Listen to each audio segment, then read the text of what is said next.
Ky ligj për cilin sapo Ministrja foli, sigurisht që është i rëndësishëm edhe përmban disa element të nevojshëm që mungonin në bazën ligjore ekzistuese, por përtej këtij ligji, ajo që duhet të nënvizojë është nevoja për të plotësuar këtë bazë edhe si reflektim pas tragjedisë së 26 nëntorit, dhe këtu kam parasysh reflektimin e atyre që deri dje kanë penguar edhe në këtë sallë çka në fakt duhet ishte bërë me kohë, përgjegjësinë penale për të gjithë zinxhirin e ndërtimit, që do thotë dhënien fund të çdo mundësie për t'i larë duart pasi mbushen xhepat me volume të ndërtuara jashtë lejeve të ndërtimit. Ky në fakt është fenomeni më i shëmtuar dhe më i rrezikshëm që e ka shoqëruar Shqipërinë në këto 30 vjet. Në aspektin e sigurisë së ndërtimit, në aspektin e cilësisë së hapësirës urbane dhe patjetër edhe në aspektin e shëmtisë që ka karakterizuar në vijim degradimin e procesit nga leja e ndërtimit tek zbatimi i saj.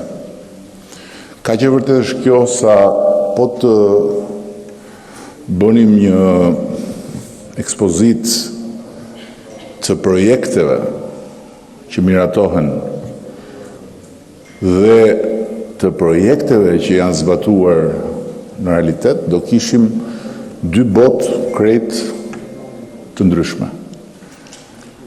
Ju siguroj se një pjesë e madhe e ndërtesave në Tiranë dhe pa diskutim edhe në qytetet e tjera nuk kanë lidhje fare me lejet e ndërtimit të miratuara. Jo vetëm në aspektin e cilësisë, por në volumin dhe formën e tyre. Nuk kanë lidhje. Nëse do të ishin zbatuar projektet e miratuara nga bashkitë, dhe këtu s'po bëj asnjë diferencim, do të kishim sot, pas 30 vjetësh, qytete shumë më cilësor në pikpamje të urbanistikës dhe të arkitekturës se sa ato që kemi sot. Ajo që ka ndodhur historikisht dhe që ka sjell edhe situatën e papranueshme të pamundësisë për qindra mijëra familje për të zotruar pronën e tyre pasi e blejnë lek më lek nga ndërtuesit, është tejkalimi i të gjithë kornizës së lejes miratuar. Kate shtesë lartë, shtesa anash, pra faktikisht në një masë të patolerueshme rastesh, ajo që nis me miratimin e lejes është një trup që pastaj shfaqet i stërë zmadhuar në realitet nga shkelja e ligjit. Pse nuk ka funksionuar kontrolli mbi ndërtimet e ligjshme në nisje që në fund pastaj janë të palishme. Nuk ka funksionuar sepse nuk mund të funksionojë me sistemin që është mbrojtur këtu në këtë sallë për vite e vite të tëra, për dekada. Ka qenë një betejë e nisur prej meje qysh në vitet e para në Bashkinë e Tiranës dhe humbur vijimësisht, që nga përpjekja për të ndëshkuar me sanksione të rënda çdo metër katror jashtë lejes, që në këtë parlament aso kohë u kthye në një incentiv për të ndërtuar më shumë, sepse nga gjoba e propozuar për mejen atë kohë me 100% për metrat katror të apartamenteve dhe 150% për metrat katror të dyqaneve, gjë që do frenonte ndërtimin e metrave katror shtesë, sepse do ta bënte praktikisht pa asnjë vlerë ekonomike, u zbrit këtu në të sallë në 4% të kostos për metrat katror të shtëpive dhe 8% kostos për metrat katror të dyqaneve. Tani imagjinoni vetë, shumë thjesht. Ky është incentiv për të ndërtuar pa leje jashtë lejes miratuar. Ky nuk është sankcion, sepse çdo kujt gjë e parë që i shkon mendje është, po çfarë problemi ka që po shtoj metra katror dhe po paguaj 4% të kostos për një apartament apo 8% të kostos për një dyqan. S'ka si problem. Kjo është e para. E dyta, nuk mund të funksionoj kontrolli mbi lejet e ndërtimit nëse nuk ka përgjegjësi të drejtë për drejtë penale për gjithë zinxhirin. Që do të thotë, arkitektët nuk mund të dorëzojnë projektin në letër dhe t'ikim. Arkitektët janë përgjegjës për realizimin e projektit dhe duhet të firmosin në fund kur projekti është realizuar konformitetin e asaj godine që është ngritur me projektin që ata kanë dorëzuar në bashki. Konstruktorët nuk mund të mos mbajnë përgjegjësi penale nëse pasi merret leja në bashki për të ndërtuar një godinë me 5 kate, zhvilluesi i thotë hajde ta bëjmë 8. Dhe konstruktori për të adaptuar kërkesën e zhvilluesit bën një konstruksion për 8 kate. Nuk mundet.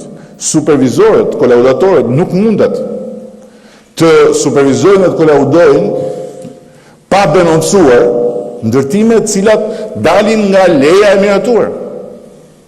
Është e gjitha e palishme dhe shkon deri në kriminale kur familjet që paguajnë për të marrë një apartament apo për të marrë një dyqan nuk marrin dot mbrapsht hipotekën, nuk kanë asnjë kolateral. Marrin strehën apo hapësirën e aktivitetit, por nuk marrin dot pronën, sepse ka vetëm një pengesë që përgjithsisht nuk është kapërcyer dot nga korrupsioni. Firma finale e bashkisë për atë lejen e shfrytëzimit. Tek leja e shfrytëzimit, të gjithë nënpunësit e bashkive janë shumë kujdesshëm, sepse përndryshe i thon burgut hapu në qoftë se miratojnë shfrytëzimin e një godine që nuk ka respektuar lejen e ndërtimit. Sepse faktikisht ajo që ndodhi në Durrës, përtej atyre që thuhen dhe sërthuhen në propagandën mediatike dhe politike, është historia e godinave që i përkasin kësaj kategorie që po flas unë. Nuk janë shëmbur në Durrës dhe nuk janë dëmtuar në strukturë. Godina që kanë respektuar parametrat e lejes ndërtimit. Janë shëmbur dhe kanë sjell viktima godina që në lejen e ndërtimit janë 3 kate dhe në realitet vajtën 8 kate. Vit pas viti. Shto ujë, shto miell, apo godina që u morën për 5 kat dhe u bën 10 kat. Ato morën jetë njerëzish. Tani, dhe e treta, nuk mund të funksionojë dot. Jashtë përgjegjësisë penale ky sistem që ka sjell gjyqimin e shtetit në të gjitha rastet ku shteti ka tentuar të marrë masa. Sepse zhvilluesit mbasi kanë shkelur me të 4 gjymtyrët e tyre lejen e ndërtimit dhe janë vënë përpara një kontrolli dhe një vendimi të inspektoriatit përkatës për shëmbjen, kanë vajtur në gjykat dhe faktikisht me gjykat kanë gjynjëzuar shtetin duke marrë edhe legalizimin e palishëm por të urdhëruar nga gjykata të shtesës. Kam parasysh një shembull tipik këtu, shumë pak metra larg nga drejtoria e policisë në Tiranë, një pallat me 4 kate shtesë, për cilin u bë një betejë ligjore mes policisë, inspektoriatit dhe zhvilluesit, dhe në fund policia dhe inspektorati u turpëruan në sallën e gjyqit. Dhe zhvilluesi përqeshi shteti edhe vazhdoi punën. Prandaj, pas këtij ligji, ne duhet të kalojmë normat e reja në kodin penal që ngarkojnë me përgjegjësi të drejtë për drejtë të gjithë zinxhirin,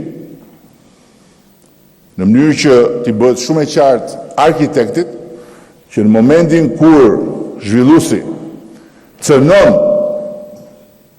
veprën e tij, sepse është autori arkitekti, ai nuk mund të bashkëpunojë më me zhvilluesin, por duhet të sinjalizojë shtetin, siç prezumohet se duhet ndodhë në gjithë botën, po natyrisht këto gjëra nuk imagjinohen në Gjermani apo në Francë.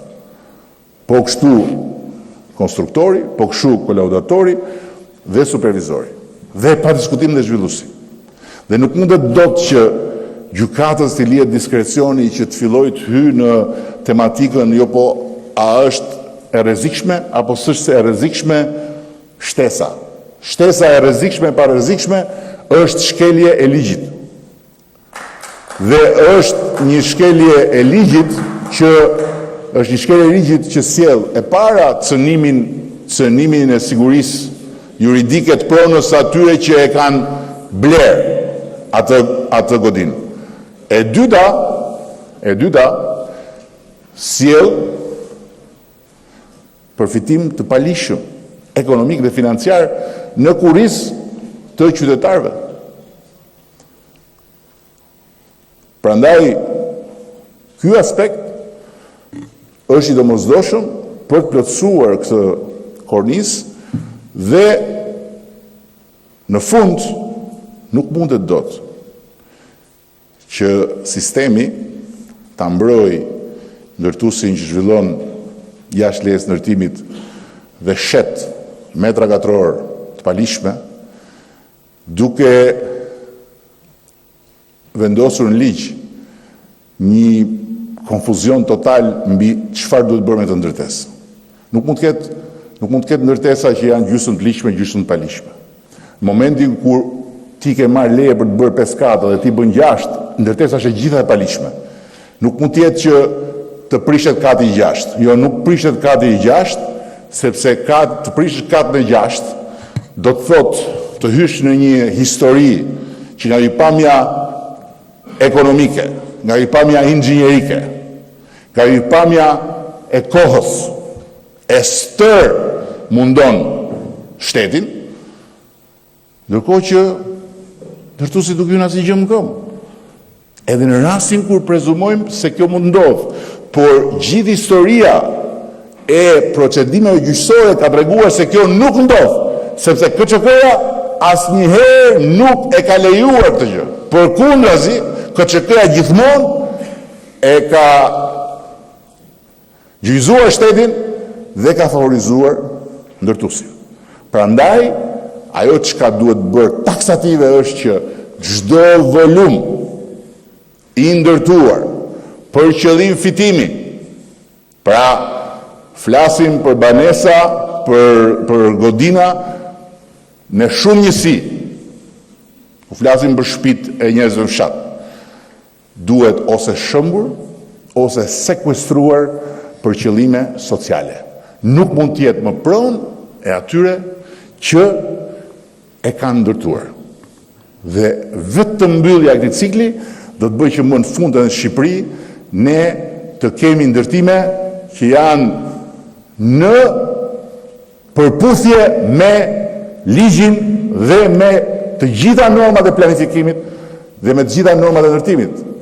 I rroft këtij parlamenti që 3 dekada me radhë ka kaluar ligje për planifikimin urban, për zhvillimin e territorit, për kontrollin e territorit, i rroft këtij shteti që 3 dekada me radhë ka vijuar të bëjë luftra për të vënë në kontroll territorin, kur në fund ditës ata cilët janë problemi kryesor, që janë ata që ndërtojnë për qëllim fitimi, kanë përfituar në mënyrë marrë mundse në kurisë të gjithëve, duke cënuar hapësirën urbane, duke cënuar cilësinë e jetës komunitetit, sepse tjetër cilësi jete ka në një zonë ku ndërtohet sipas normave të planifikimit dhe tjetër cilësi jete ka në një zonë ku ndërtohet jashtë normave të planifikimit.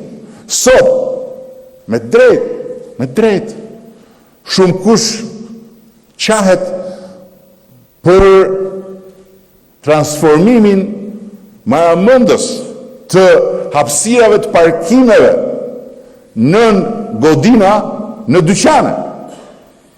Dhe për ato shkallët që shkojnë poshtë, duke e kthyer parkimin dyqan, por dhe duke cënuar sigurinë e godinës. Për kthimin e kadreve të para të pallatet vjetra në njësi tregtare. Ama nëse sot është shumë vonë për t'i kthyer të gjitha në gjendjen e mbarshme, sot është koha për të mos lejuar që këto fenomenet vazhdojnë të mbijetojnë edhe pas asaj tragjedie. Kështu që të gjithë janë të mirë kuptuar, edhe të falur, që ta harrojnë 26 nëntorin, që t'i harrojnë 51 viktima, që t'i harrojnë 1000 plagosur, ne jo.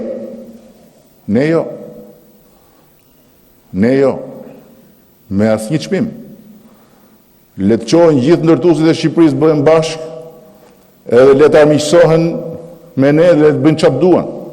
Nuk kanë për të pasur më asnjë fleksibilitet dhe nuk duhet të kenë më asnjë fleksibilitet dhe nuk do kenë. Nga kjo shumicë qeverisë dhe shpresoj edhe nga tjerët që janë këtu, sepse kjo nuk ka të bëjë me politikën majtas djathtas. Kjo ka të bëjë me diçka fare elementare për integritetin e shtetit. Prandaj e mora fjalën për ta bërë të qartë për publikun që masat tona ligjore lidhur me çfarë duhet ta pasojë si mësim për të ardhmen 26 nëntorin nuk ndalen tek ky ligj që po miratojmë sot, që është i nevojshëm dhe që ka shumë elementë që ishin të munguar në legjislacion. Dhe që është i kotë në rast se ne nuk e plotësojmë me masat penale për të gjithë zinxhirin e ndërtimit. Dhe në rast se ne nuk e vendosim mirë me vot këtu dhe me vull në fletorën e legjislacionit shqiptar që çdo godin për cilën merret leje ndërtimi dhe kur leja e ndërtimit shkelet, shëmbet ose sekuestrohet. Nuk mund ta gëzojë ai që e ka ndërtuar. Dhe pa diskutim, pastaj sanksionet për ndërtimet individuale pa leje, nuk diskutohet. Po kjo është pjesa, le të themi, e nevojshme, por hipokrite e gjithë këti procesi në rast se nuk goditen në rast parë ata që janë përfituesit më të mëdhenj nga shkeljet. Se në fundit një individ që ndërton një shtëpi në periferi apo në fshat dhe shkel lejen në funksion të thjesht nuk e di se cilës pjesë të interesit apo dëshirës për të pas më shumë se sa që është dhënë leja. Por jo për të fituar në kuriz të tjerëve. Ndërkohë që një individ që shkel lejen për të fituar në kuriz të të gjithëve, pa harruar dhe kurrizin e fëmijëve që rriten në atë komunitet, të cilëve ju ngushton hapësirat dhe rrugët e frymëmarrjes, nuk mundet më të amnistohet në Republikën e Shqipërisë. Ajo kategori ka qenë një kategori e mbrojtur në mënyrë të verbër dhe të vazhdueshme nga pafësia për të bërë shtet, patjetër, nga padituria për si mund të përballej, por natyrisht edhe nga shkelja e syrit ndaj asaj kategorie. Kështu që duke i respektuar patjetër të gjithë ata që investojnë dhe ndërtojnë sepse krijojnë të mira për familjet, për biznesin, për ekonominë, duhet i japim një mesazh shumë të qartë që kufiri është i pakapërcyeshëm mes shtetit dhe atyre, mes interesit publik dhe interesit privat. Dhe atë kufi e përcakton ligji, e përcaktojnë planet, master planet, planet ndajuara dhe dokumentat zyrtare të lejeve të ndërtimit. Faleminderit.